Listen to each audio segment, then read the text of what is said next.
Hello there. Hi. I see you all. Welcome back to my channel. My name is Kimberland. I'm an educational advocate, activist, and consultant. I'm a life coach and a professional frolicker, and this is Minding My Black Ass Business. This episode, I have on my educational advocate hat as I am sharing the traumatic and disturbing events that happened to me while I was working on behalf of the Pennsylvania Department of Education with Chester County Intermediate Unit in Chester County, Pennsylvania from August of 2020 through June of 2021. My work was in school improvement, specifically in school climate and culture. And what I found out is that the school improvement system in Pennsylvania is a sham and it is a scam. And I'm here to talk about it. If you missed parts 1 through 4, you have to go back and catch up. I put the link to the playlist in the description so you can click that. But it's been a lot, y'all. It's been a lot. And I really appreciate those of you who are invested in this story and invested in supporting me. I really appreciate it from the bottom of my heart.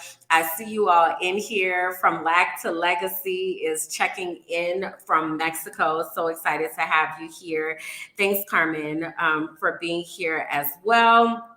Sonia, also checking in from Mexico, Sonia Unapologetic.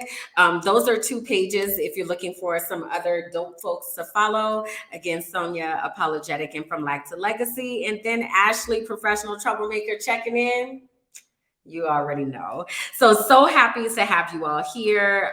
Just really grateful. So like I was saying, if you missed parts 1 through 4, please click the link in the description so that you can catch up. In episodes 3 and 4, I shared the findings of the human resources investigation with HR Mary and JD Danielle. You all gave me feedback that HR Danielle did not do Danielle enough justice, saying that she is thrice times degreed and such. So we decided that we're going to go with JD Danielle. All right. So at any rate, they made their appearances in episodes 3 and 4, and I shared the findings of that investigation. I do want to say I sincerely apologize. Episode 4, for some reason, the audio is really fuzzy as I was providing my commentary. So I'm new to this YouTube game, y'all. I ain't even know, but I'm gonna fix that. Okay. So hopefully today is better. You all tell me in the comments, please, if you can hear me clearly or if I need to make some adjustments, because I want to make sure that you all are able to truly take in what I am sharing and that you're able to take it in with the least amount of resistance as possible.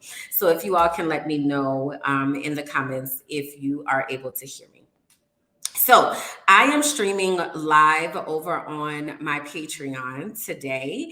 And that is something that I've had to shift to do in order to make sure, thanks, Sonia, in order to make sure that I can present this story without having to edit myself, right? So I have the ability to share, and then I can go back and add any additional commentary or what have you on the YouTube when it goes live. So you all are the first to know. If you want to be in that number to be the first to know about what is happening, to see the videos uncut, unedited, you are more than welcome to join my Patreon for only $5 a month. And you might be asking yourself, where does that money go? Well, this is the thing. It takes hours and hours and hours of time to actually produce and edit these videos. And of course, I'm not getting paid for this, right? I am doing this because our children deserve better, frankly. So if you fall in line with that mission and you want to support me as I spend the hours of unpacking this and uncovering this scam of school improvement, I will be more than happy and so very grateful for that. So I'll go ahead and put that up on the screen just so that those of you who are watching have the ability to see it. But basically it is Patreon. Hold on, I can't type and talk at the same time. There we go. Okay, so it's patreon.com slash minding my black ass business. So if you are saying to yourself, I want to be a part of this movement, I would love if you would support, and all of that support will go to what I am doing here as far as dismantling systemic racism within educational spaces, specifically in the school improvement system in Pennsylvania. So couple quick updates that I want to share before I jump into today's episode. The first of which is I went back and I watched the videos, right? So of course I'm editing them. So I have to go back and watch and make sure that everything is fine. And I must say, y'all, I am proud of myself. I really gave them people the business. I did not realize it at the time, and I honestly don't know where it came from because I was so broken and tired at that point. But I stuck up for myself, and I was very intentional about the things that I asked, the things that I was able to get on video. So it really, I'm proud of myself. I am proud of myself. So I wanted to just name that and say that because it's a lot when you're going through one of these situations. And a lot of times you look back and you think about all the things that you could have said and all the things you should have said and all of that. And I was very proud to say that I really stuck up for myself. So hopefully that inspires someone if you are in this situation right now and gives you the words that you might need to have in order to be able to advocate for yourself. I hope that this is an example for others of how you can name things and how you can advocate for yourself, because it's a lie. It's a lie. And it's really intimidating and it can be a lie. So that's the first thing I wanted to say. I am so proud of myself. The second thing I wanted to say was I see why them people was pissed, honey. They were pissed with me, baby. They were like, who does she think she is coming up in here thinking that she has a right to protect herself from further harm or the right to think that she gonna tell us what she is and ain't gonna do? Baby, them people was pissed. And they should have been. But yeah, I was like, I named it, right? And that is something that we unfortunately don't do enough, is actually naming the things that are happening as opposed to just taking it in, right? I believe in the transference of energy. And I believe that if somebody is going to try to dump negative energy on you, that you have every right to give that right back to them. I'm not taking that in, right? And I definitely sit in a different place now than I did then, in a much more healed and whole place now. But even in my brokenness, I am just so glad that I was able to hold them accountable and I was able to advocate for me because they definitely were not there to advocate for me. I'm also grateful for Portia, and I shared a little bit with you all about Portia, but Portia really showed up for me, and you all have seen her in these third and fourth videos where she was the one who actually was my support that came to the meeting with the HR with me. But she did that, like she showed up for me about 4 or 5 times in some really big meetings, and I just really wanted to publicly say, Portia, I am so grateful for you. I know I've said this to your face, but I need the world to know that I'm really grateful for you. And that's how, as Black women, especially Black women who are sitting in positions of power, how we can make sure that we help those who may be going through these types of situations, be a help to them, be a support to them, right? Because that really made a difference. And I know that things would have gone a lot differently had she not been there. So thank you for that. Portia. Okay, what else? So I also decided that I'm gonna do some side stories. So there are some things that have come up. Like I was sharing about Penwood Middle School last time I was on, and I shared that they have a new principal, but I still need to tell you about the old principal they had because he is now at another school. And I just felt like he needs his own episode. So I decided I'm going to do some side episodes where I'm going to share these caveats because this one main story that you've been following as far as my evaluation and my reporting what happened is one thing, but there were all these offshoots of other foolishness that was happening along the way. So I want to make sure that I am doing those stories justice, and also giving the people who are watching the opportunity to see themselves be called out. Because this is the thing, they watch it. Okay.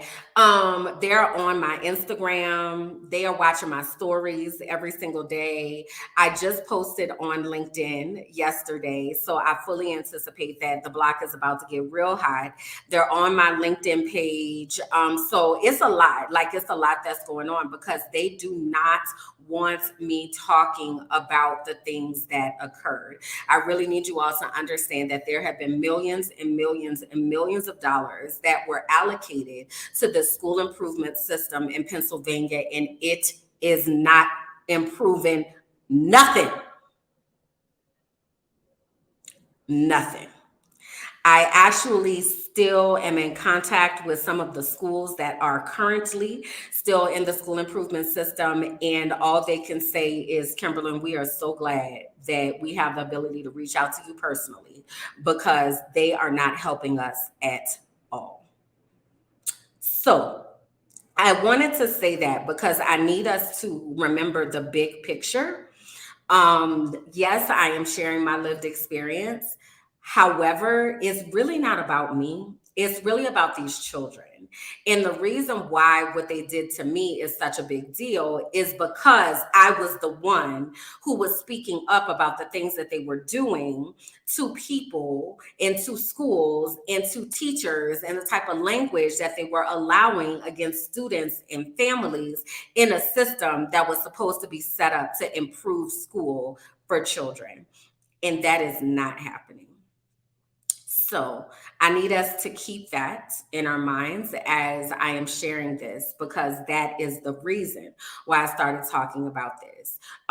Yes, they deserve all of the accountability for what they did to me, but even more so, they deserve the accountability for the way that they have impacted millions of children and squandered millions of dollars. Okay, so I just want to make sure that we stay focused. All right, so having said all of that, let's jump into today. Also, if y'all have any questions or things like that, feel free to ask in the comments, and I will make sure that I answer that. And again, love, support, reactions, all the things that keep me going. So I wanted to pick up, like I said, in episodes 3 and 4, I showed the video of HR and their findings of what happened in their investigation after I reported what was occurring with my supervisor, Johnna, and the different school environments that I was in. So after January 15th is where we are picking up. So I actually have a running document over here that I'm going to be referencing to make sure that I don't miss anything. Okay, because there is a lot that is going on. All right, so January 15th, 2021, let me pull up my calendar so we can make sure we know like what day is what, because that's going to be important. All right.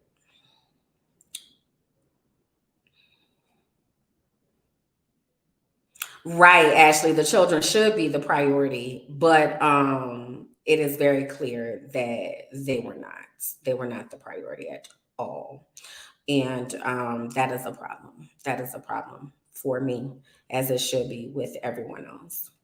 All right. So January 15th, 2021 was a Friday. Okay, so January 15th was a Friday. So we are going to pick up on, so that Monday was Martin Luther King Day. So we were off. So we're going to pick up on Wednesday, January 20th, with a recap email from HR Mary. Go. All right, so we again are picking up on January 20th. 7:44 a.m. This is an email that I received from HR Mary, and JD Danielle was copied on it. Hi, Kimberlyn. Thank you for taking the time to meet with us on Friday. I know this process has not been easy for you. I wanted to take the time to review what the next steps will be. You have requested to have Dr. O'Neill, Director of Innovative Educational Services at CCIU, facilitate your 90-day evaluation. You do not wish to participate with Dr. Weller, working with a consultant who has a background in equity. You feel the burden should not be on you to facilitate Dr. Weller's understanding.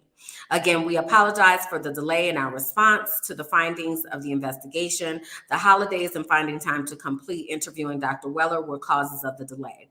Please know our intent continues to be for you to work in an environment where you're respected as a professional, to work without being undermined or questioned, and to work without the assumption there is an ulterior motive to get your work done. When we are able to have a decision regarding your request to have Dr. O'Neill facilitate your 90-day evaluation, we will be in touch with you. Please contact us at any time for additional clarity on any of the items we discussed on Friday, January 15th, 2021. So this is the thing. So this is HR Mary's, what is the word that I want to use? Her follow-up, her compilation of what happened on January 15th, right? So to Ashley's comment here, the narrative was already set, right? The narrative was already that I'm the angry Black woman. I am hard to manage.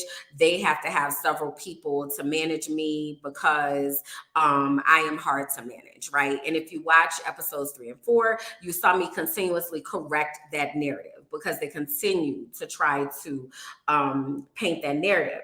So what I found very interesting about this, and one of you all, somebody commented on a video just a little bit ago, is this: we apologize and the reason that we apologize. So if you remember, they had waited a really long time to get back with me about what occurred during this investigation, and I had to reach out several times. They never said in that time, they never took the time to update me and say, hey, Kimberlyn, was still working? Like, none of that. It was always me reaching out, trying to understand what was happening. So, and in addition to that, Dr. Weller was having someone in her family was having some issues. So she was having to handle that, which is fine. And you should, because that should be your main priority. However, there was zero responsibility to me to make sure that I knew what was going on and to make sure that I was okay in this process. Everything was about humanizing Dr. Weller. Dr. Weller has a good heart. Dr. Weller has good intentions. Dr. Weller is going through something. Dr. Weller is whatever, right? As opposed to Kimberland, Miss Jackson, you have been harmed and we need to make sure we take care of you, because that's what HR Mary said in the first video where she was talking about HR's role in all this, right? Their interest is in making sure that their employee, have a safe place. However, that is not what's happening. So let's continue. So I responded because, again, I want to make sure that I get things on record and that I am very clear in what I said and what I did not say. So I responded and I said, hello, Mary, thank you for this recap. In the interest of clarity, I would like to add that the foundational reason I do not wish to participate in Dr. Weller's work with a consultant is that it will cause me to encounter additional trauma, further exacerbating the trauma I have already had to endure upon recounting these instances. I will await word regarding my 90-day evaluation so that I can arrange to have someone accompany me. Okay. So again, putting that on record. The reason I am saying that I am not going to do this is because I should not have to recount additional trauma and harm to myself in order for Dr. Weller to learn how to be a supervisor. I am not her professional development. That is not my job, right? All right, cool. So I send a meeting on I send the response on January 20th. And I don't hear from them for a few days. Now, in the meantime, I'm not going to go down these rabbit holes, but I just want to tell you some of the other things that I have on my detailed summary over here. So January 20th, I had that email exchange. January 22nd, I'm in an email thread about a DEI task force. So when I had met with Kristen and Rosemary, they basically were like, oh, we need to form this DEI task force. Kimberlyn, would you be the head of it? Blah, blah, blah, blah, blah. At the time, I was very willing. Now my answer would be hell no. And my answer to anybody who is being tasked with being the one to fix the issues would be hell no. That is not your responsibility to do that. And what they try to do is place the burden on us as people of color because they don't want to do the work themselves. It's a way to shut us up. It's a way to keep us busy. They have no intention on doing anything. If they did have intention on doing it, then the leaders would handle it and they wouldn't be relying on you. Okay. So having said all that, hindsight is 2020. Had I been offered this opportunity today, my answer would absolutely be no. Y'all need to show me how committed you are to making sure that this is a safe place. I don't need to do anything, but nonetheless, we're talking 2 years ago.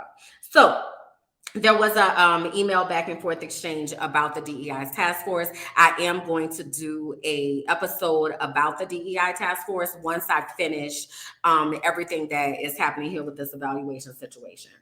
So then January 25th, there is email communication from Liz, Dr. Shotwell, who was one of the leaders in our system. Now, shout out to Dr. Shotwell, Liz. Hey, girl, she's been all over my Instagram, y'all. She checks it every single day. Every day. I post a story, baby. She is on there. She wants to see what is happening. So, Dr. Shotwell, Liz, I want to let you know that you also will have your own episode specially dedicated to you and all the foolishness that you did. Okay. So, at any rate, on that same day or the next day, Dr. O'Neill, who her name is Noreen. So Noreen, who is Johnna's boss, she reaches out to me to schedule my 90-day evaluation. So let me find that email thread. Sandra, it's the people. I got to credit the people for the monikers because you all are very, very creative. So it's y'all. And yes, she is stalking the IG page. Both of them. Because y'all know I have Kimberlyn J, and then I also have Mind of My Black Ass Business. She is on there every day, faithfully. Every day. Okay, so she probably not going to do it as much now because I'm calling her out and she's going to see this, but every day she on it. Okay, so anyway, all right, so we are at January 26th. So this is Tuesday, January 26th. Noreen has reached out to me to ask me or to schedule with me my 90-day evaluation. So if you remember in episodes 4, JD Danielle came up with the brilliant idea that because they are not going to change my supervisor, they made that very clear. They do not care what type of harm that she was causing. They are not changing the supervisor. So their response to that was they are going to add an additional supervisor, my supervisor, to do my 90-day evaluation so my supervisor can learn how to supervise me. Let me run that back because that was a lie. So JD Danielle at the HR meeting decided that she would have Noreen, who is Johnna's supervisor. Johnna was my supervisor. So Johnna and Noreen would do a 1-2 combo on supervising me so Johnna can learn how to be a supervisor. So Noreen has now reached out to me to find out when she can schedule this 90-day evaluation. All right. Oh, let me increase so y'all can see. All right, so we are at Tuesday, January 26th from Noreen. Subject, time to meet. Y'all remember before when I was telling you about the way that people will do this? So I want you to remember Noreen, Dr. O'Neill, okay? She also has a terminal degree. And you are addressing an email to me, someone you've never met before, in all lowercase. This is the exact same thing that Danielle did. Time to meet. Who are you? Who are you, person? Right? But again, this is a combination of you not feeling like you need to even dignify me with appropriate freaking grammatical arrangement. But also, who are you? Why is your subject line time to meet? Who are you? Right? But okay. So here we go. Good afternoon, Kimberland. I hope you are having a good day. I will be partnering with Dr. Weller to temporarily serve as your supervisor and supervised support. I look forward to meeting with you. I am available on Thursday, January 28th from 2 to 3, or Friday, January 29th from 11:30 to 12. Please let me know which date time works best for you, Noreen. Now, I want to remind you that HR had told me, so keep in mind, I met with HR on January 15th, right? HR told me on January 15th that my 90-day evaluation had to be finished and completed by January 29th. In this email, Noreen is saying she's available on January 28th or January 29th, right? So I respond and I say, good morning, Noreen. I'm available on Friday, January 29th at 11:30 a.m. Will my 90-day evaluation be conducted during this time as well? I was advised by HR that it is due on the 29th. Please advise so that I may have someone attend with me. Now, keep in mind, it's already Wednesday, the 27th, right? So she sent this on Tuesday, the 26th, that afternoon. So clearly I didn't get it to the next day. So it's already Tuesday, Wednesday. And Friday is the deadline that they told me for my 90-day evaluation. All right. So I just want to be clear, right? I'm available on this particular day. Are we going to go ahead and do the 90-day evaluation? Because that's why you're here anyway. So what's up? So Noreen says, hi, Kimberlyn, thanks for your email. I was hoping that we could meet once before your 90-day evaluation, and this month got away from me. Keep in mind, my meeting was on January 15th, Friday, January 15th. We were out on Monday, January 18th. I had communication with HR Mary on Wednesday, January 20th. It is now the next week, a whole week done passed by, but the month got away from her. Any chance you can meet tomorrow, Thursday at 2?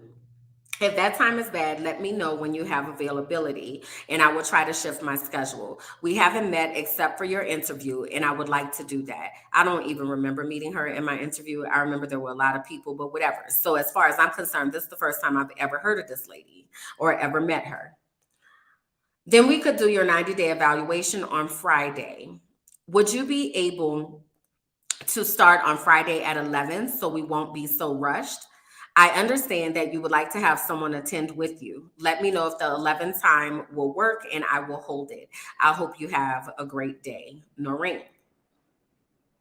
So I reply that evening. Good evening, Noreen. Ashley, ain't no strategic timeline and deadlines. Ain't none of that. It's all made up. It is all made up. Good evening, Noreen. Thank you for following up. I have school meetings during that time tomorrow. I can be available at 1:30 or 4:30. Please let me know which time works best for you. I will also be available on Friday at 11 a.m. for my 90-day evaluation. Portia will be joining me during that time, so please include her on the calendar invite. Thank you. Now, hold on. Do I want to tell y'all that part first? Okay, I'm going to do this first. So she responds that night. Thanks, Kimberlyn. Looking forward to seeing you tomorrow. 1:30 will work better. So I wind up meeting with her on that Thursday, the 28th of January. Okay. And the meeting, I didn't record the meeting, which, hindsight is 2020. But basically in the meeting, she's trying to get to know me. Right. So she wants to know about my background, blah, blah, blah, whatever. So I shared with her that I am coming from Hillsborough County Public Schools, the 7th largest school district in the nation. I am very skilled in what I do. I am very familiar with Charlotte Danielson's framework for effective teaching. Yeah, I know what I'm doing. I've been doing this for a long time. Right. So she tells me that she wants the 90-day evaluation to be like a reflection, just like in 4A, reflecting on teaching. This is rubric language, y'all, for those who are not educators. So in our measures of effective teaching, there are certain components, whatever, right? Okay. So she wants me to reflect on 4A and reflect on the different goals and the things and, whatever. Okay, that's cool. So we meet Thursday, January 28th. So I follow up with an email because, again, at this time, I know I need to make documentation. So Thursday, January 28th, 5:06. Hi, Noreen. It was nice to officially meet you today. Thank you for taking the time for us to connect. I wanted to be sure I didn't overlook the calendar invite for my evaluation tomorrow. So keep in mind, back here, on Wednesday, January 27th at 7:36 a.m., Noreen says we can do your eval on Friday. Would you be able to start on Friday at 11 so we won't be so rushed, right? I tell her, yes, 11 o'clock is fine. Portia is coming. Again, this is Wednesday. She agrees to that. Great. Now it's Thursday. I done met with her. Now my evaluation is supposed to be tomorrow, but I ain't received no calendar invite.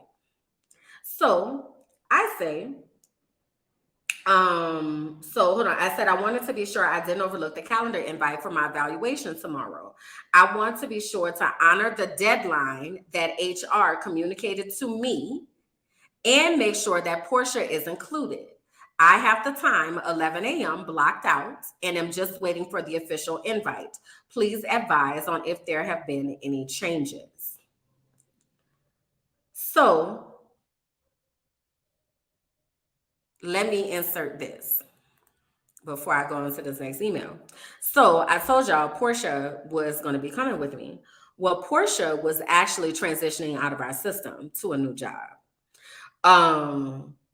She had accepted a role outside of our system working at a school. So Portia's last day was January 29th, the day that my evaluation is due, right? So I talked to Portia. Hey, Portia, can you carve out 11 a.m. on January 29th to be in my 90-day evaluation with me? Portia says, absolutely. Of course, I'll be there, right? So when I don't get the calendar invite from Noreen, I take it upon myself to go ahead and just send a calendar invite. Okay. Ashley said my accent is coming out because when I be dealing with foolishness, it be here. So it's here apparently. But so I wanted to go ahead and get it on the calendar, right? Because it's going to be Portia's last date. You already told me this is what's happening. Let's knock this out the park, right? 90-day evaluation, boom. Basically, and if you all know, a 90-day evaluation is usually, are you meeting standard right now? Yes or no? Be well. Like, it is not deep. It is not a thing, which is why during the last video, when I was explaining that Johnna had told me I needed to put all this stuff on this Trello board, and Trello is like a online digital portfolio kind of. So it has different folders, and you can put folders and different things and all that kind of stuff, right? So Johnna had told me I needed to put all this stuff on the Trello board, which she had not told anybody else, right? So I'm knowing that a 90-day evaluation is not really that big of a deal. Are you meeting standard? Are y'all gonna keep my contract? Like, that's it. So, Portia, will you be there with me so I can do this 90-day evaluation? Yes. Okay, great. All right, cool. So I send the calendar invite, but since Noreen ain't sent it out, well, then I get another email from Noreen at 7:25 p.m. Hi, Kimberland. Thanks for your email. It was nice to meet you too. Unfortunately, I need to postpone our meeting for your 90-day evaluation tomorrow. I will send you some potential meeting dates tonight or tomorrow. I'm sorry for the delay. Meanwhile, I'm looking into your question regarding the Trello board. Have a good night. Take care, Noreen.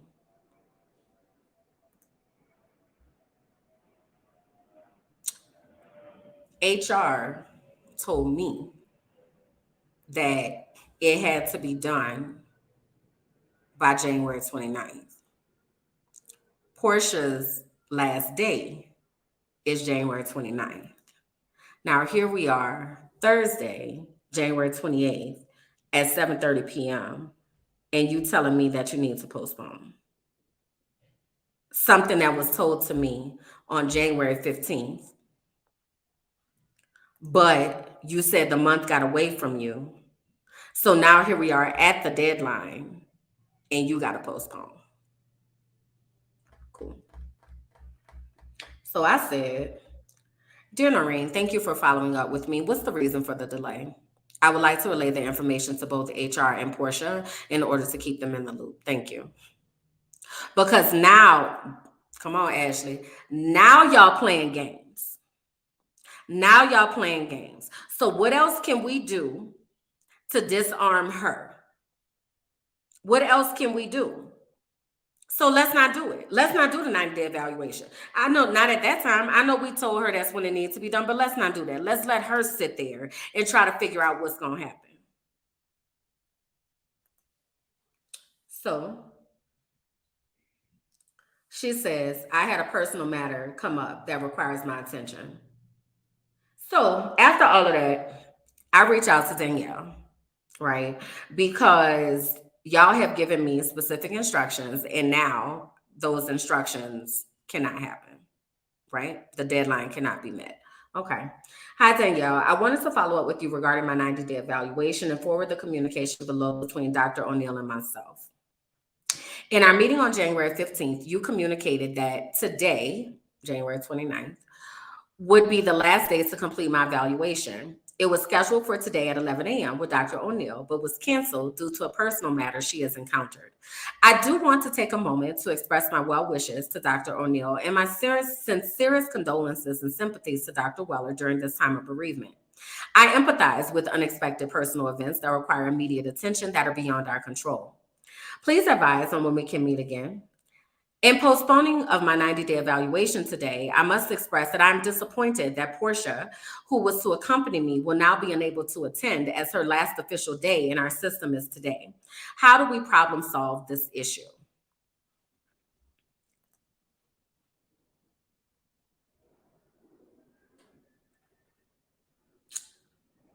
So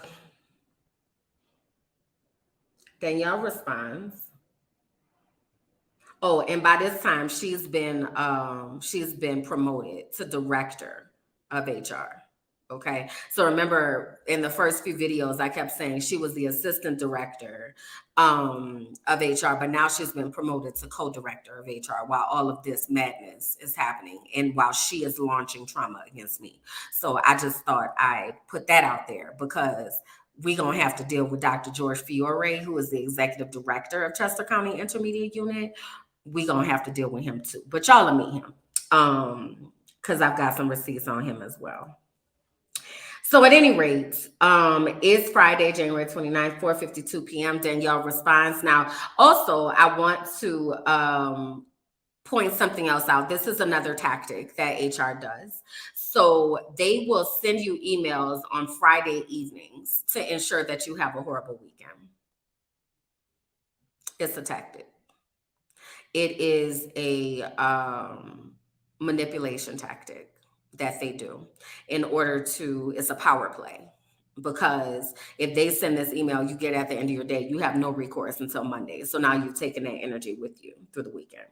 So here we are, Friday, January 29th, 4:52 p.m. Dear Kimberlyn, thank you for following up about your 90-day evaluation. I know that Dr. O'Neill will follow up with some dates to reschedule your evaluation as soon as she is able. Thank you for your understanding about her need to attend to a personal matter, and it is kind of you to express condolences for Dr. Weller. If Portia is willing to be a part of your evaluation after she begins her new job, she is welcome to do so. Let's see what dates and times Dr. O'Neill is able to offer and then determine if any of the offered times fit your schedule and Portia's. Again, thank you for contacting me. I hope you have an enjoyable weekend. Stay warm, Danielle.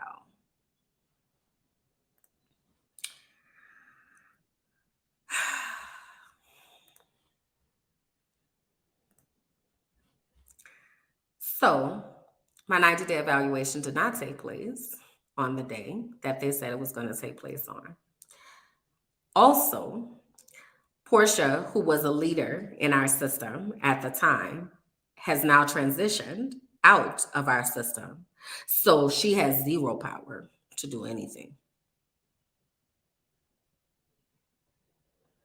Well played. All right, cool.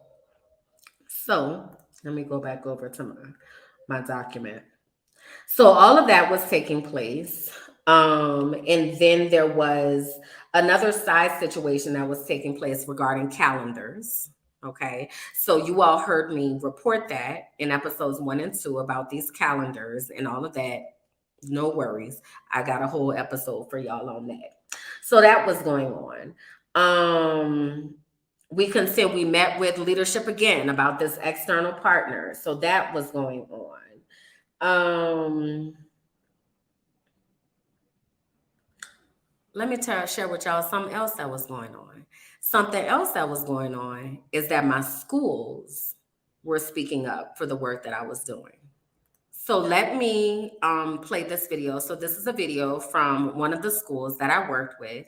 And one of the leaders in our system had sent me this video and she actually sent it to everyone because she was like, oh, wow, shout out to Kimberlyn. She's doing amazing things, right? While everybody else is out here trying to scandalize my name. So you all listening to this video, that this school's perspective of working with me. I just say off the cuff, you guys are kicking butt. You're just playing off of each other. I love watching your brains, listening to you talk about, well, let's do this, let's do that. It's just, you got a plan right now, and I think it's a strong one.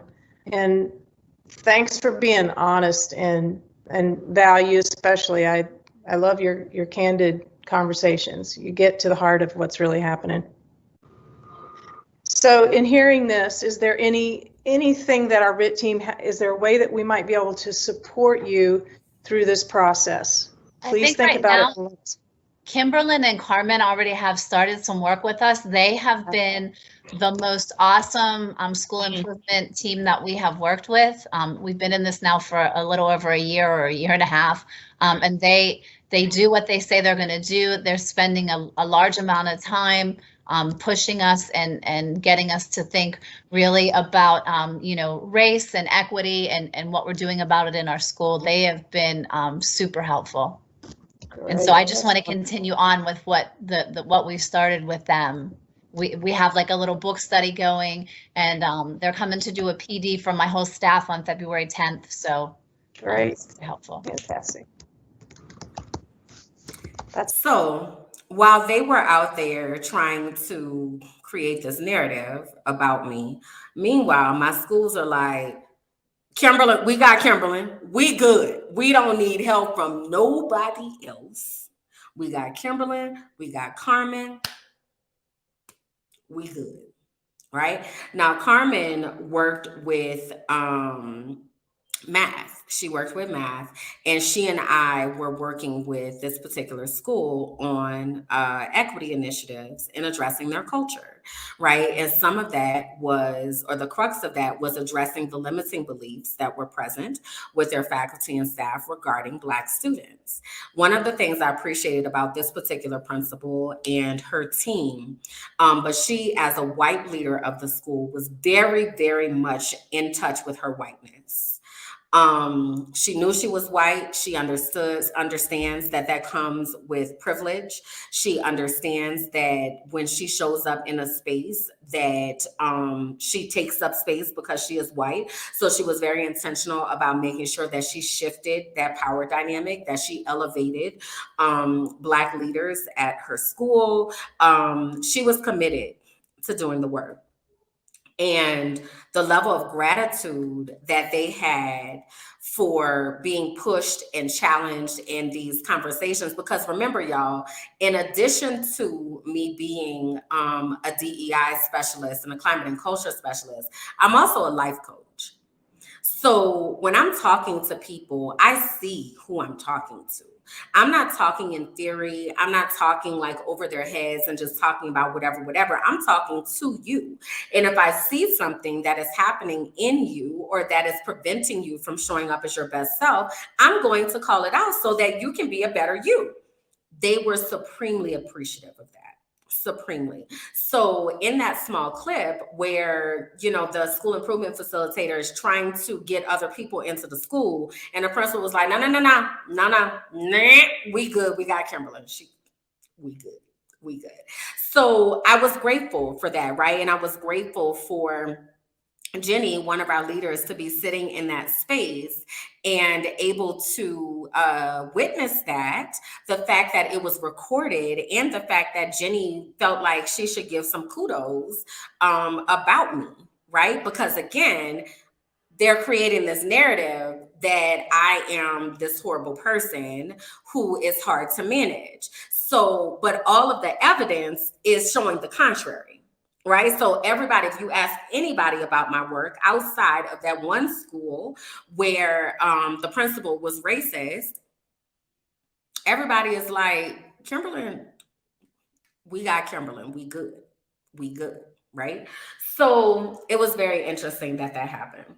All right. So now we come over to January 31st. Right. So this is a Sunday.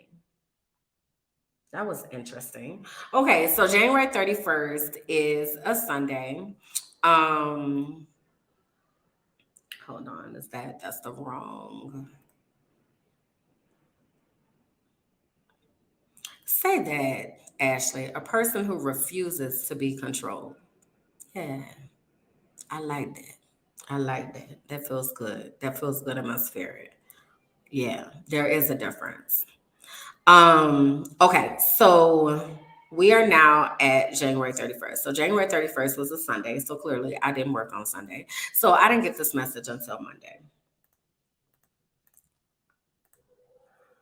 From Noreen, Sunday, January 31st, 4:40 p.m. Copied JD, Danielle, and Johnna. Good afternoon, Kimberlyn. I'm sorry I had to postpone Friday's 90-day evaluation meeting. Would you be available to meet on February 8th from 11:30 to 12:30? Now, keep in mind, this is going to be another week to pass. So my 90-day evaluation was due on Friday, January 29th, or so they told me. This is now Sunday, January 31st, which technically workday Monday, February 1st, but you're not offering me a time until another week later on February 8th. Am I available on February 8th from 11:30 to 12:30? So I say, good afternoon. I will check with Portia on her availability and get back with you as soon as I hear from her. Sounds good, she says. So later that night, Portia finishes her workday. She gets back to me. So I email Noreen. Monday, February 8th at 11:30 works for my evaluation. Please include Portia on the calendar invite. All right. So now my evaluation is scheduled for Monday, February 8th. Okay. Which is 2 weeks, no, 1 week and some days past when it was due. All right. Okay. So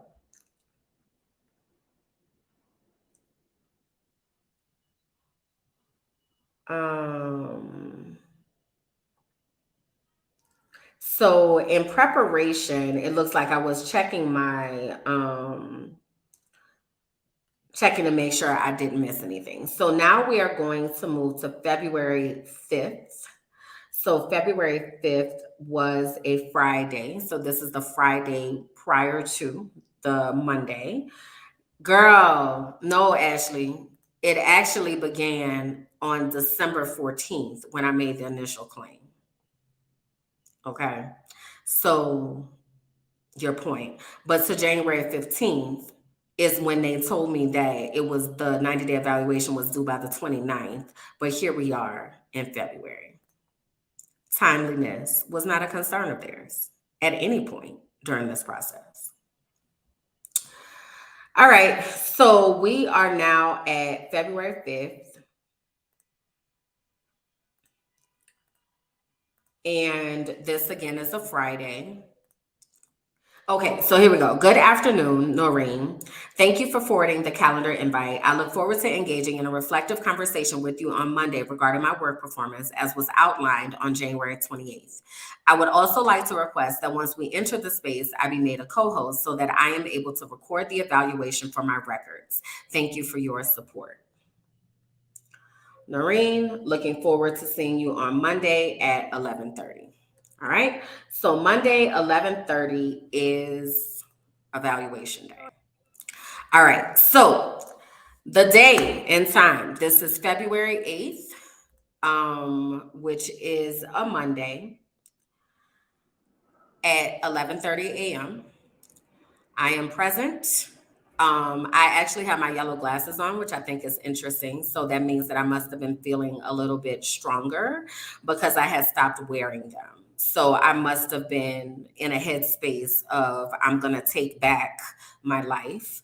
I did notice that I have reached out to my EAP services on January 26th. So I can't remember if I had already started therapy, but I knew that it was on the way.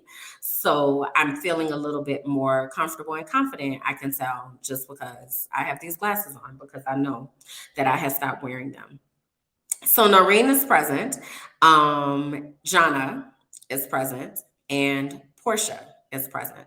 So if you will remember, my request was that Johnna not be present because there is no reason for her to be present if Noreen is the one who is putting in the information. However, it is very clear that Johnna is here in this room. As a matter of fact, y'all know what I want to do right quick? I actually had an email that I wrote to myself. I did some reflections about how I felt on this morning, and I want to share this with you. So by this time, I had already realized that I was not doing well with communicating what was happening with me. And I had to figure out some other ways to be able to document what was occurring because it had become so overwhelming. So one of the things that I started to do was to email myself different reflections or different thoughts as situations happened. And or record myself on video. And I do have some of those videos that we'll share in upcoming episodes. So this particular day, I decided to send myself an email about how I was feeling. So I said evaluation day reflections. So this is that Monday at 7:43. I said, I woke up early this morning. I was fine until I remembered that today is evaluation day. Then I immediately had a panic attack. My stomach is in knots, and it's really hard to breathe right now. I asked to not be exposed to this trauma again, but that didn't matter to HR. I'm unsure if Johnna will be there today, but she was on the calendar invite. I asked for her to not be involved, but clearly she is. Noreen was supposed to complete this on January 29th, but she had her personal emergency. I've honestly been stressed since then because HR told me that January 29th was the last day to complete this evaluation. That has obviously passed by a week now, so I'm not sure what implications this has on my job, and that has been stressful. I don't feel like HR is taking me seriously when I say this has been traumatic, and I shouldn't have to be exposed to additional trauma in order to do my job. This fear-based culture is horrible and stressful. They claim it isn't a hostile work environment, but how can they tell me what is hostile to me? So that's what I wrote that morning before the evaluation. So again, here we are, February 8th, the morning of the evaluation.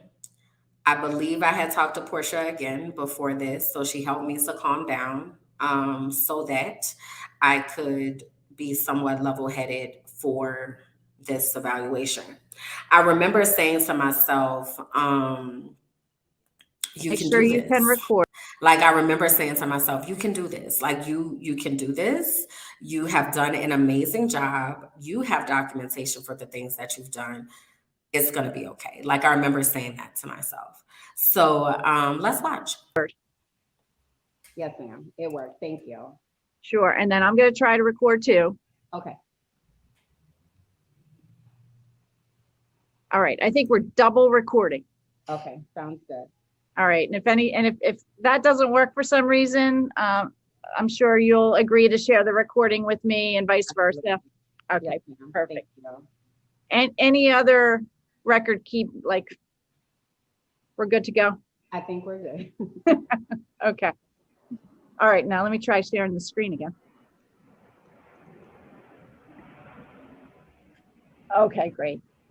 So can everybody see my screen? Yes. Awesome. I thought what we would do today is structure our meeting time in this way.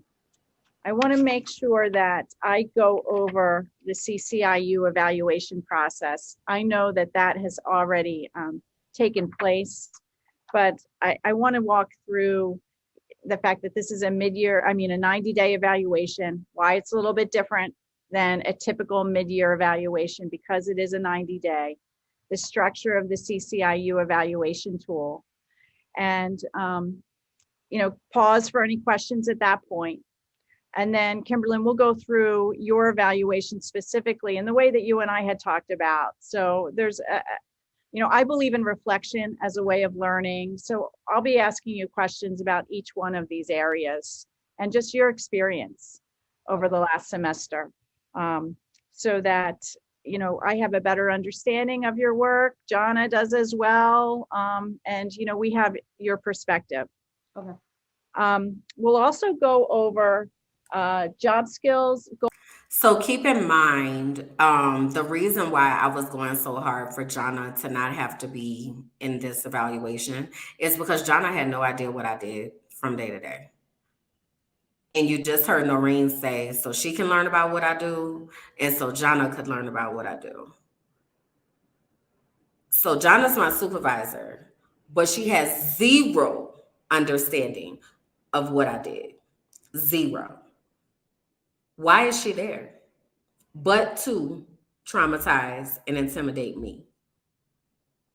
Keep in mind when they talked about the evaluation, when HR Mary and JD Danielle talked about the evaluation, they said that Johnna had received input from other people. So Portia was one of those people.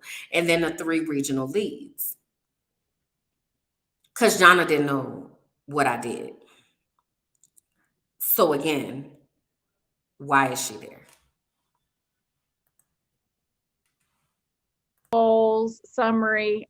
I'm not sure how far we're going to get today. Like some of that is just open-ended. So if we don't get through everything today, I'd like to schedule another time where we can get through everything if needed. Okay. When you say we may not get through everything, you mean all of the tabs that are on the Trello board, or what is the everything? What I'm looking at is, let me show you the walkthrough on this Okay. tool. So again, I told you 90-day evaluation is very much Are you meeting expectation? Let's keep it pushing, right? She set the expectation at the beginning of this. We might not get through everything. So I'm trying to, what is the everything? Because this shouldn't be that hard to get through, right? But y'all, let's see. I ain't gonna say nothing else. So the left-hand part is the evaluation rubric with these 10 areas. So we're going to go through each one of those. Mhm. There's also a section on job skills. Mhm. And I'm thinking we're going to I hope we'll get through those too. Okay. The part that based on, my previous experience doing evaluations is this goals section. And because these goals are measured at the end of the year, this is usually a really good time to make sure that they don't need to be changed, tweaked, things happen. Okay. So I want to make sure that these goals are relevant and accurate based on your feedback, Johnna's feedback, and there's also a 5th goal that needs to be added here. Okay. So that's the part I'm not quite sure we're going to get through the whole thing. My thought is we may want to talk more about these goals for the sake of clarity and relevancy to your work. Okay. The other thing I'd hope to get to today, you had asked about the Trello board and some clarification on that. Yes. So I wanted to leave some time at the end to address that question. Okay. But not start with that. I'd rather start with the structure of this evaluation tool and make sure that that not only is it relevant, but that we get to hear your perspective on how things are going in each area. Okay. So to that point, this is different as a 90-day eval than what you'll be using as a CCIU employee in the future. The 90-day eval is the only time where the employee is not doing a self-evaluation as part of the process as a project staff person. Now, So did Noreen there were emails asking me to do a self-evaluation, but I was never able to access that. Was that an error? Yeah, there's probably some confusion because of the timing of the 90-day evaluation when you started and then communication regarding the mid-year evaluation. Okay. So I want to pause it there for a second because first of all, I'm sure you all see how antiquated this system is that they are using for an evaluation system. That was the story of our life. The systems were extremely antiquated, dysfunctional, didn't work. So that's the first thing. The second thing, as she is talking about the confusion between the 90-day and the mid-year, because they had delayed my 90-day evaluation at this point over a month and a half, they had delayed my 90-day evaluation, which again, I never asked for. So now, y'all trying to sit here and, make up for that time or whatever, but she's also like giving all these disclaimers. Oh, well, yeah, probably, got confused and, whatever. Yeah, they simply just wanted me to go away. Pretty much. They really just wanted me to go away. So let's keep watching. So yeah, if you received those, they were probably in error. Okay. And that's why you couldn't do it because the system's not set up for that. Okay. But like at your end of the year evaluation, what you'll do is you'll go through each one of these skill areas like knowledge of organization, customer service, and you're going to put a comment in here, a reflective comment. And so we talked about the Danielson framework before. Correct. That was the way that I was trained to work with teachers. It's exactly the same. Okay.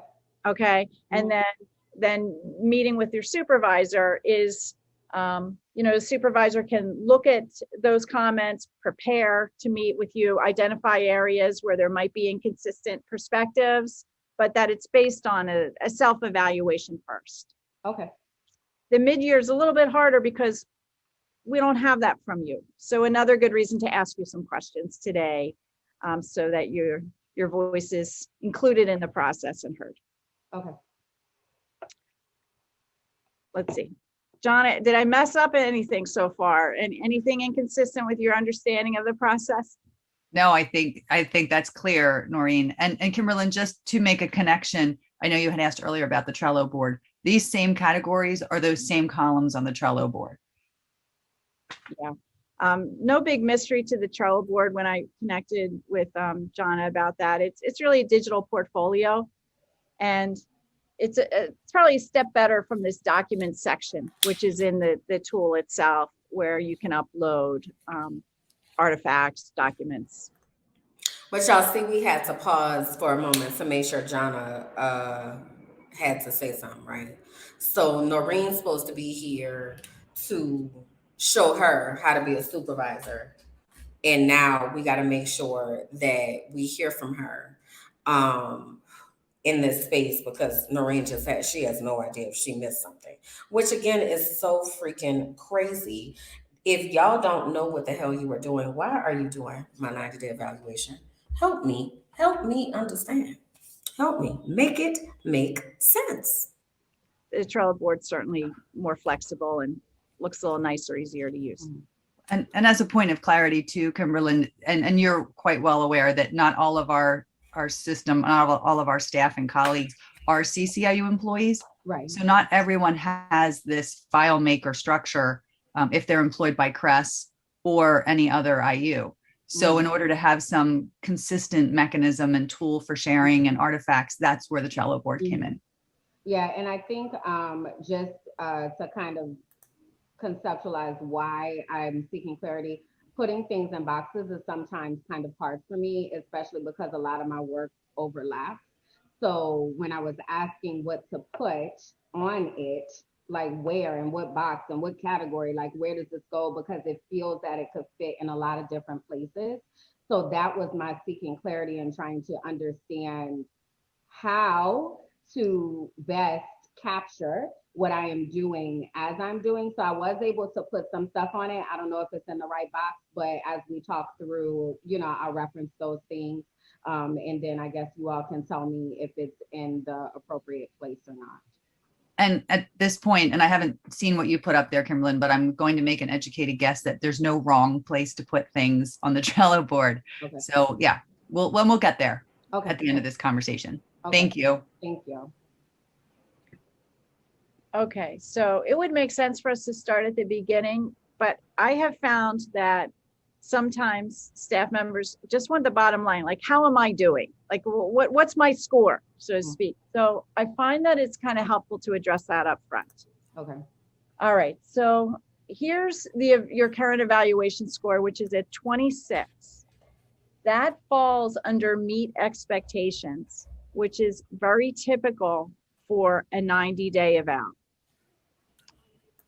All historically, new employees at the CCIU are expected to fall under meets expectations. It's pretty rare that even anyone coming into a job is going to be distinguished certainly right away, right? So that score truly means it's fine, it's satisfactory, meeting expectations. I don't want you to be thrown by that score as, why aren't I distinguished? Why aren't I exceeds expectations? It's totally typical for a new employee to fall in that range. But as we go through this evaluation, we may want to take a look at that and talk through that with you and look at how that score came about. But I want to put that out there. That's where you'll find that score on the summary page right here. In the future, when you do a self-eval, your score would be up here for your self-eval, and then your supervisor would have that information when they're going through reviewing your self-evaluation. Okay, may I ask a question? Yeah. So is this 90-day evaluation a pass-fail type of situation, or because I see that there's a continuum there from 26 to 39. So is that taken into account during a 90-day evaluation, or Is it simply meets or don't meet? And then for the mid-year and the final is when the evidence comes. Like, so let me see if I can make that clearer. So when I'm thinking about Charlotte Danielson, right, going back to Uh-huh. that in our Yep. conversation on that, we had several pieces of data that went into it, right? So I did some evaluations, the principal, our observations, the principal did some observations, and we came together, did our Yep. final thing. Is this one piece of evidence in all of that? And what about these numbers 26 to 39? Yep, great question. So where that range comes from, I'm going to go back to that first page Mm-hmm. with these 10 areas. Mm-hmm. Each one of these areas has an unsat and meets and exceeds or distinguished. Okay. So right now, like no mystery here, no surprises. They're all at me. They're all meets, which Okay. is where that 26 is coming from. Okay. Now, during our meeting today, you might say, well, this is how I view my performance in this area. And we might say, oh, you know what? Yeah, maybe that exceeds expectations. It meets this rubric, So, I mean, today's conversation may impact that score. I see. Okay, but yeah, I mean, real simple, no surprise. It's right now, it meets expectations in every area. Thank you. Yeah, sure. And stop me at any time with any questions. Okay. Are you okay if we start with the first one, knowledge of organization? Sure. And can you see this language in here? I mean, it's kind of small, so. It is small, but I've got my good glasses on. So I can see, yes. I'm gonna make this bottom part bigger. Okay.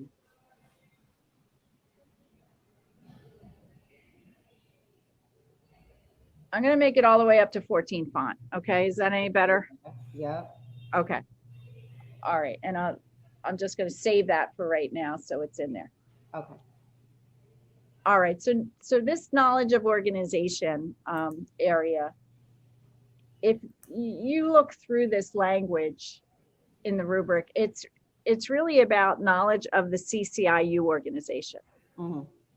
And you're in a role that's, I think is tough for this one, because not only are you absolutely a member of CCIU, CCIU super broad, does a lot of different work. We're big, we're not only Chester County beyond, and you're part of that and beyond by the nature of your position. Right. Certainly, yes, meets expectations in that you have a working knowledge of the CCIU as an employee. When Johnna and I were talking about this, not only in your role, Kimberly, but others in CSI project, really learning about Pennsylvania's processes. And I think kind of from there, having a better understanding of the IU's role. Mm-hmm. But we thought that was something that was kind of atypical for a CCIU employee to be learning more about the IU by learning more about Pennsylvania and then the IU's role as part of a statewide project. So I wanted to ask you your thoughts about that. First of all, do you think that that's accurate? Like one way that you are learning about the IU, and hear what your perspective was on that topic. Yeah, I'm definitely brand new. Well, I guess I can't say brand new anymore. I'll say budding into my knowledge of Pennsylvania, CCIU, the whole everything that come along with that, as well as the type of language. I will say I've been pretty intentional about taking advantage of some of the opportunities CCIU has developed in order to, outside of CSI, in order to gain an understanding of CCIU. So for instance, there's a podcast study that I've been involved with consistently, and that's allowed me to understand some of the nuances with the work and taking advantage of some of the webinars that have happened. But I definitely think this is a place where I'm continuing to develop understanding. just because I don't know what I don't know. So not being from Pennsylvania at all, I don't know what I don't know. So right now, everything is kind of just pinned in comparison to what Florida did. I can pretty much bet that this is the absolute opposite. So that's kind of what that's been looking like. Yeah, yeah. I'm so stupid. I said this is the absolute opposite. Oh, chaotic behind system. So it's crazy because they didn't even know how their freaking system works. So how the hell was I supposed to know? One question I was going to ask, I think you alluded to it, is there anything that you found helpful about the IU in terms of resources? I think just put So again, this is a 90-day evaluation conversation. Why is she asking me about what resources I found helpful? This is not an exit interview. Like, what are you talking about right now? Get to my freaking evaluation and let's get done with this. myself in spaces to be able to hear conversations and to be able to ask questions of the CCIU portion of it has been very helpful. And then, you know, anytime that I get something, I mean, it's as simple as looking at titles and the way that titles are, you know, having an executive director, you know, as opposed to just working as superintendent and state leadership type of thing, like just even that, unpacking all of that information has been helpful. So anytime I get a chance to do that, I take advantage. That's great. And I'd say, you know, we can flip that as well. If there's a resource that CSI needs or you need as an individual, we probably provide that service, either, you know, in terms of connecting someone with something, or we also have a variety of services for our employees. I believe we just started with a nutrition program. We have a vibrant EAP Why is program. this We've got all lady this doing stuff. this doggone So, commercial? you know, please ask Johnna or myself if you're wondering if we have something. We probably do. Communicating all of that is always a challenge for us with new employees. And I worry that it's even one step further with our CSI team because geographically we're not all in the same spot. Mm-hmm. Any questions or concerns about this first knowledge of the organization area? No. All right, so if it's all right with you, we'll move on to number 2, customer service. I'll make this one larger too.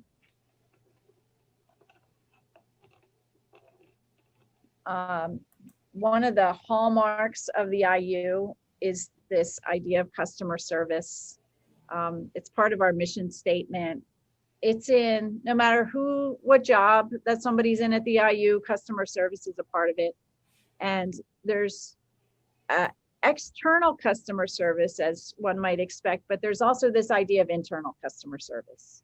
So I am constantly providing customer service to my colleagues within the organization, as well as what we would think of as typical customers. So I wanted to ask you, in terms of customer service, like who do you see as the primary customers in your work? Which again is really interesting in that absolutely you're a CCIU employee, but you're part of this much larger, more sophisticated statewide project. Yeah, I think it's So she's asking me these questions because she doesn't know, one. And two, because she is trying to look for ways to justify this narrative that I am inept and incapable of doing my job. So interestingly enough, this very much sounds like the way that she is asking these questions, like this is some kind of interview or something, when literally it's like, am I doing my job? Thank you, check the box, have a good day. So it's really interesting to watch this back because I'm certain that there was ulterior motive behind every one of these questions.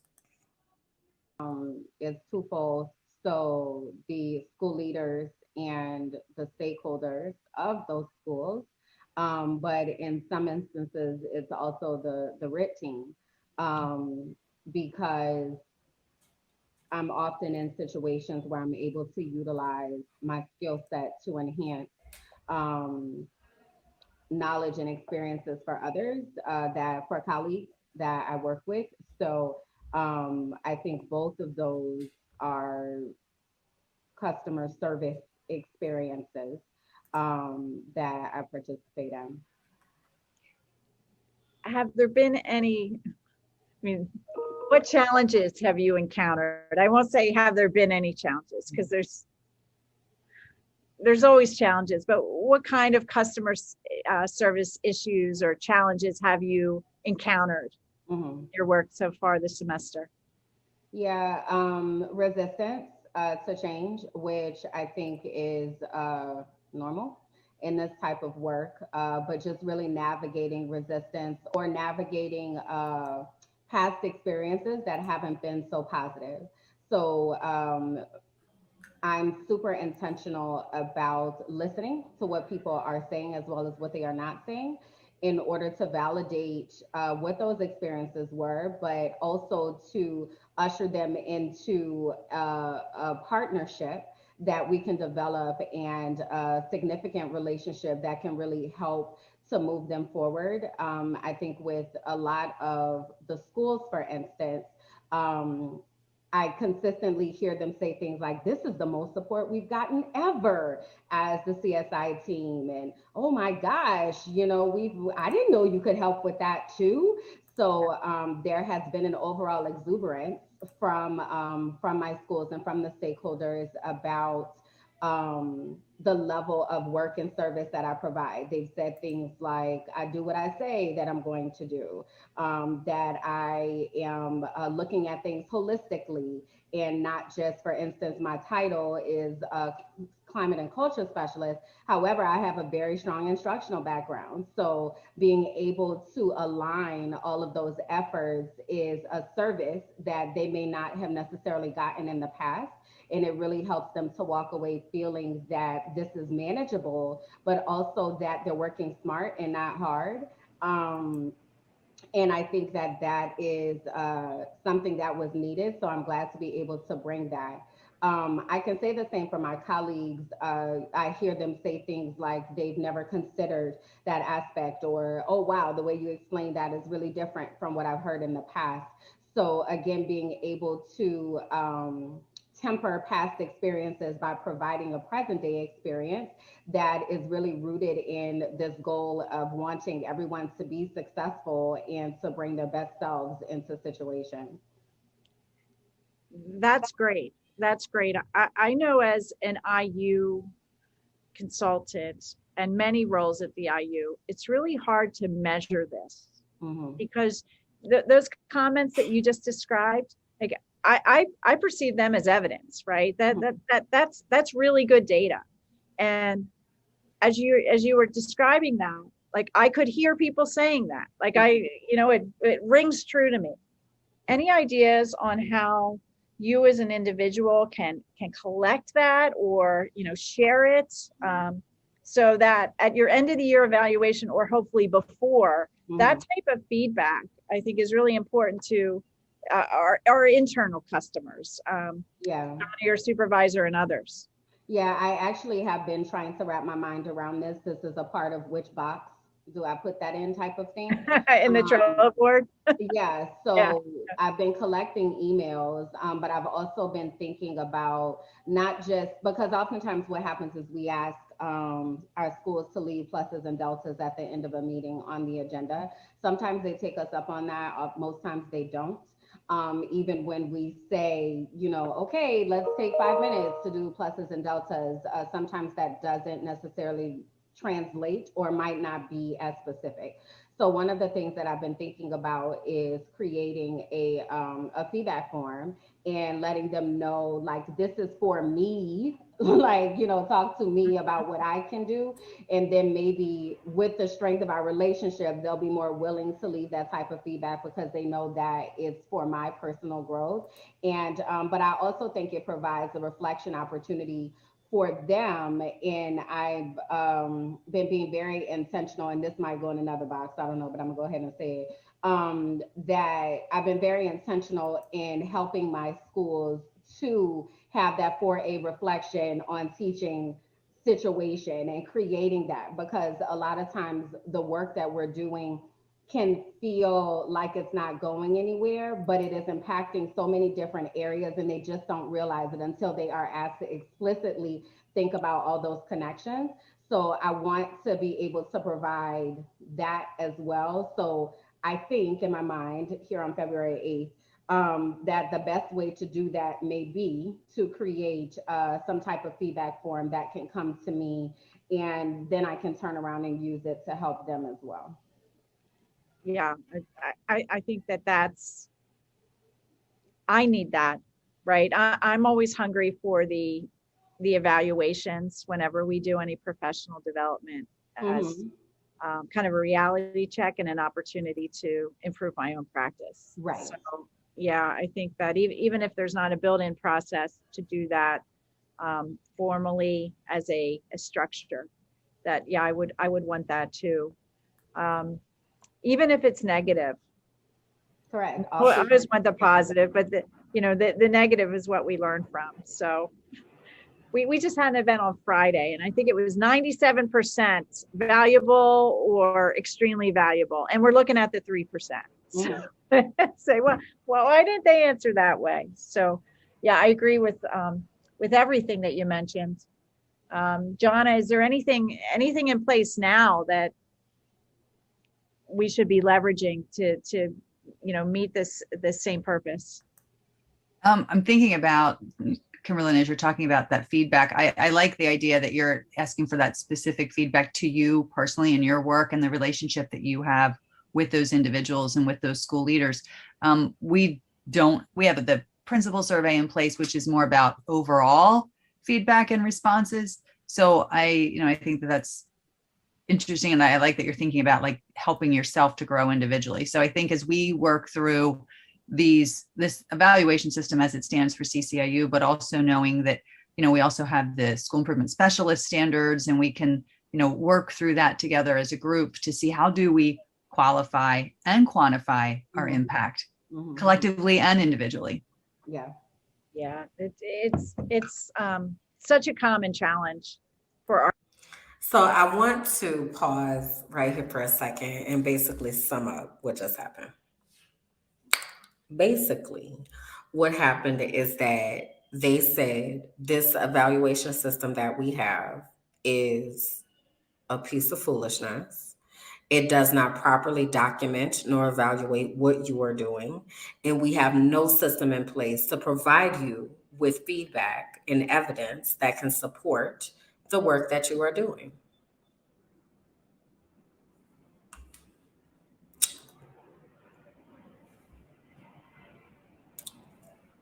They weren't providing any type of anything. So, yes, I had to think about how I was going to make sure that I had documentation of the fact that I am doing a good job, because the system had nothing.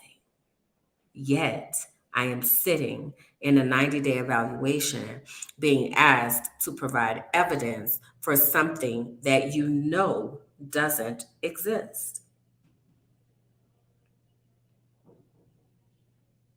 I'm going to bring you back to the reminder that when I talked to my white colleagues about their 90-day evaluations, they told me it was a very simple process. Are they meeting expectation or are they not? Have a good day. But here I am having to provide solutions for things that they should have provided solutions for, having to provide evidence for how I've served customers, potential roadblocks and barriers. Like, what the heck is happening?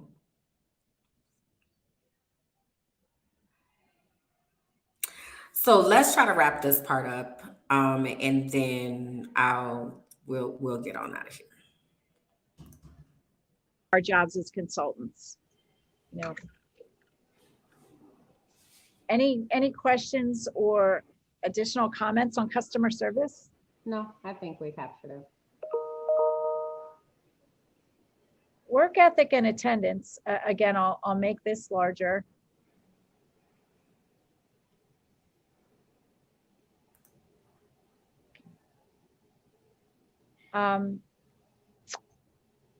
Behind the scenes at CCIU, just to give you the So I'm gonna pause here and I want to point something out to you all about a red flag when it comes to workplaces. So as you can see, it says here, I meet expectation, can be depended on to resolve issues and complete tasks thoughtfully and carefully, follows attendance policy, absence reporting procedures, and work schedule requirements.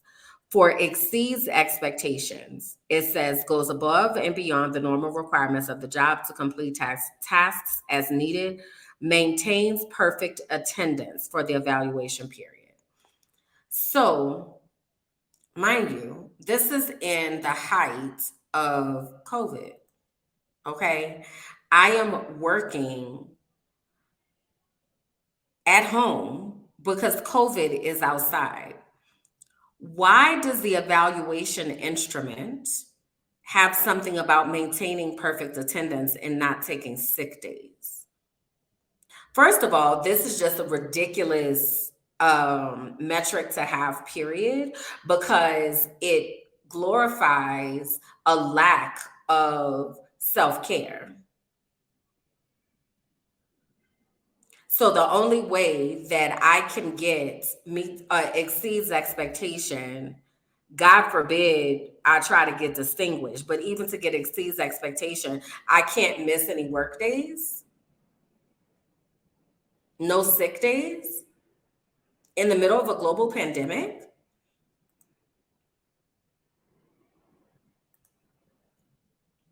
That is peculiar.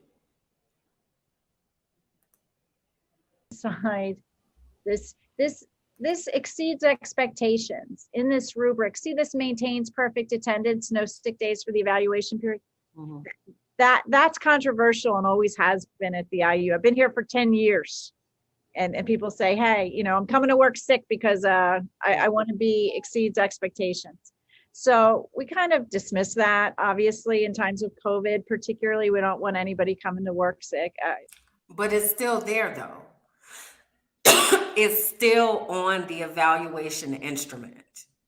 It's a little different remote, I'm sure.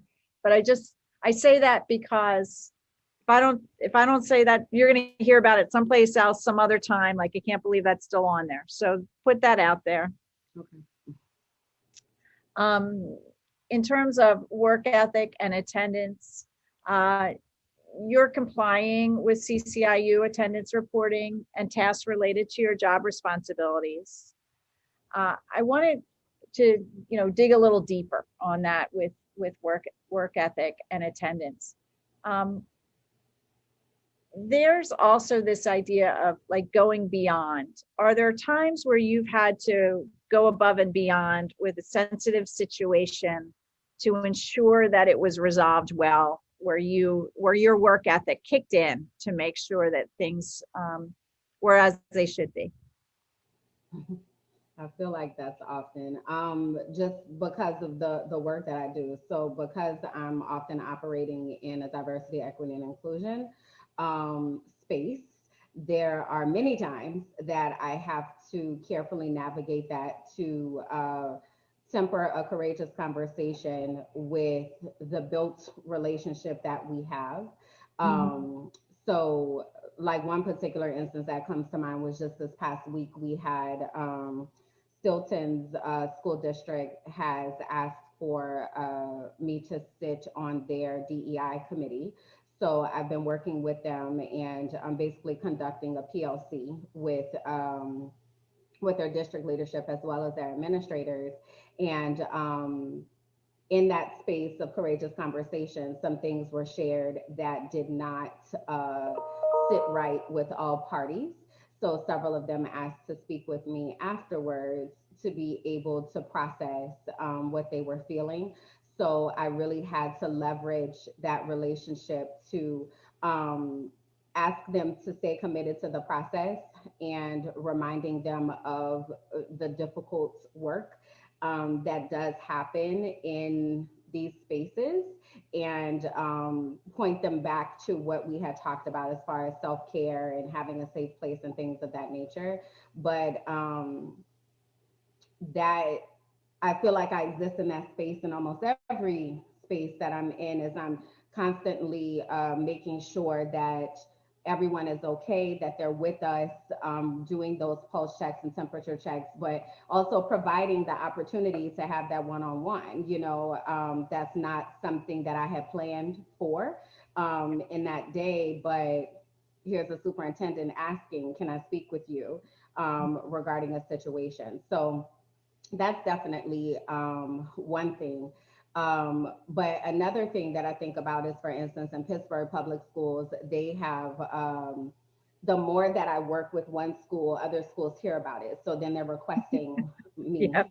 by name almost, requesting, you know, to have some type of support. So their district leadership has reached out and asked me to participate in developing a professional development and asynchronous professional learning experience for their teachers to capture some of this. They've also asked, you know, would you be able to provide this for Pittsburgh Public Schools as a whole, right? So all of that is stuff that is far reaching, but definitely requires more to be able to fill that request. So I don't know. I feel like this is an everyday thing, but those are the two things that are at the top of my mind. Yeah, those are great examples. I mean, you could have said, no, I don't have time for that right now, for that conversation. And, you know, to our earlier conversation about how do we measure impact, repeat requests for help is a great source. You know, that's a great source to show us that there's evidence that, you know, our work is being considered valuable. So yeah, absolutely. Johnna, anything to add on that one? No, Kimberly, I appreciate you sharing specific examples about the individual schools. Sometimes I think we don't always have the best mechanism for doing that, you know, internally. So I think that's really helpful to hear those examples and to hear how, you know, kind of your work is, you know, kind of going viral and, you know, spreading among schools.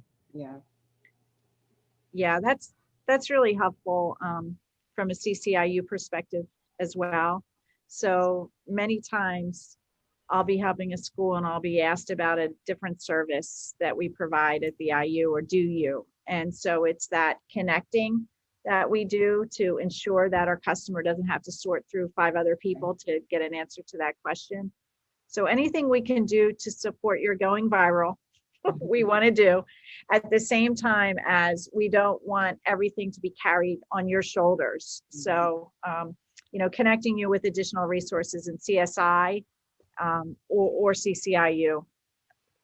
I'll probably keep trying to say that. Yeah, that's a part of the capacity building initiative that I've been a part of with our CSI team, especially in DEI work, because we're not equipped at this time to have those conversations.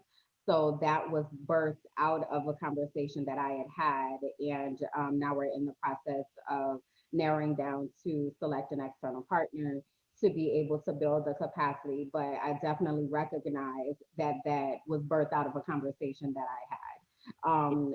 So we are now giving the opportunity to build that capacity for others on the team, so that it doesn't all have to fall on me, that everybody has the words and knowledge and lens to look through as we're doing this work.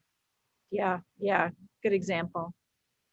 Yeah, because it's not sustainable for just one person, or not even not sustainable. It's not even, you know, efficient or effective for one person to, you know, own all of that. So yeah, Kimberly, you have been, you know, very instrumental in making sure that that isn't just internalized with you, but that it does make its way across the team. Yeah, and that's kind of built into this rubric. So, you know, the Danielson part where the students are, you know, taking on some of those responsibilities within the classroom. The CCIU rubric is built the same way. So like creating opportunities to enable others to resolve issues. It's the same pattern. Correct. Anything else on work ethic and attendance? No. So I'm gonna stop here today, and I'm gonna just point something out to y'all. Y'all notice she ain't changed a goddamn score on that thing, right? Not one. Not one. The other thing that I want to let you all know is that we watched 34 minutes of this video, and we are only on the 4th indicator. I'm gonna let y'all guess in the comments what you think happened.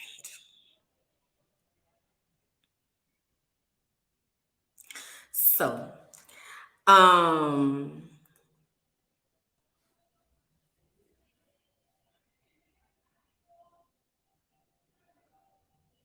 now, one thing again that I appreciate in watching this back is that I know what the hell I'm talking about. I know that I am a genius at what I do.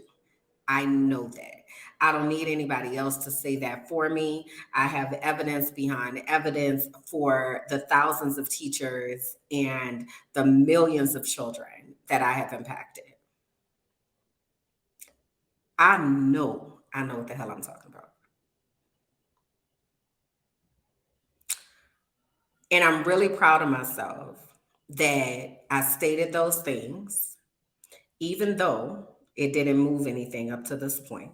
But I'm very glad that I stated those things because this is evidence of the fact that I know what the hell I'm talking about. And that they knew that I knew what the hell I was talking about. And that they knew that they didn't know what the hell I was talking about. So we're going to end here for today. Thank you all for watching and commenting. I felt the love. I appreciate the love. I felt it right here in my heart. So what happens from here is I am going to edit this video, and that's going to take however long it takes. And then I'm going to put it on YouTube. But I'm also going to go ahead and record part 6. So I will keep you all posted on when part 6 will air. Today is Thursday. I don't know if I'm gonna feel like doing it Friday or I don't know. I'll see. But I'll let y'all know. So make sure that you are following me on social media. So on Facebook at Minding My Black Ass Business with 2 Z's. On Instagram at Minding My Black Ass Business. Here on YouTube at Minding My Black Ass Business, on Patreon at Minding My Black Ass Business. Please make sure that you are connected to me. On LinkedIn, you can find me at Kimberlyn Jackson or Kimberlyn J. That's what a blog about to be hot right about now. So definitely am very interested in what that's going to look like and how that's going to unfold over on the LinkedIn space, because that's where these people are. Some of my former colleagues and people that work in these school improvement spaces, human resources professionals, all of that. The disruptors are on the LinkedIn. So definitely make sure you're connected with me there, again, at Kimberlyn Jackson or Kimberlyn J over on LinkedIn, so that we can continue elevating this, that we can continue sharing this, we can continue this fight to dismantle this systemic oppression and this white supremacy culture that is present within our educational system. In the meantime, I'm also probably going to drop some videos that are a little bit lighter. I have a series called Messages from the Past that I have released, and it was actually some videos that I recorded on the heels of me leaving Tampa. So the videos were in 20 2020 before I moved to Pennsylvania. And there was a lot of revelation that I was getting and giving during those times. So if you haven't watched those videos, please go back and watch those. I'll also link that in the description and the ending card. I'll put that playlist up. But I'm also going to be releasing some of those videos because I can't just live in this traumatic space, y'all. I have to make sure that I'm doing something to uplift the people and that you are getting something for your spirit. So be on the lookout for that, because that'll be coming soon. Also, I do want it to be known that I am a life coach and I am doing a life coaching group class. Actually, my last group class that is going to include me as person. But basically, my life coaching class is called Discover Your Destiny. And it really helps you to unpack your unique God-given design so that you are able to understand your gifts and talents and who you're supposed to impact in the world. So that's going to start the week of January 16th. If that is something that you are interested in, please send me an email, send me a DM, let me know so that you can hop on my calendar and we can talk about it. In addition to that, I am also launching a life coaching certification program. So if you have ever decided or said to yourself that you want to help people and you want to impact people in a way that is going to change their lives, and life coaching is something that has come across your understanding, this may be the thing for you. I am only accepting a few people as this is the inaugural class and I want to make sure that they get all of me. So far, I have 5 people that are joining me. I said I was going to cap it at 10, but I actually think I'm going to cap it at 7 because I feel like that is a good and perfect number. But it is basically called an Intuitive Melanated Life Coach Certification Program, where I will be teaching coaches how to tap into your spirit so that you can really honor your discernment and listen to the spirit as the spirit is telling you what you are to say and provide for people that you coach. And then the melanated piece is to help people that have experienced racial trauma. I'm looking for people in every single avenue and aspect of life. You don't have to be in education. So you can be, I have a financial expert that's joining us. I have a web design expert that's joining us. There are people in all arenas that we need to make sure that we have folks in place to help folks that have gone through some type of racial trauma. Did it inspire you any? Did it create any inspirations? Oh yeah. How you want to live your life or what you want to. So can I pause you here before you answer? And I want this to be a teachable moment. And I also want to tell you that I need to tell you something later. Yeah. When you frame that question, instead of asking a yes or no, did it create?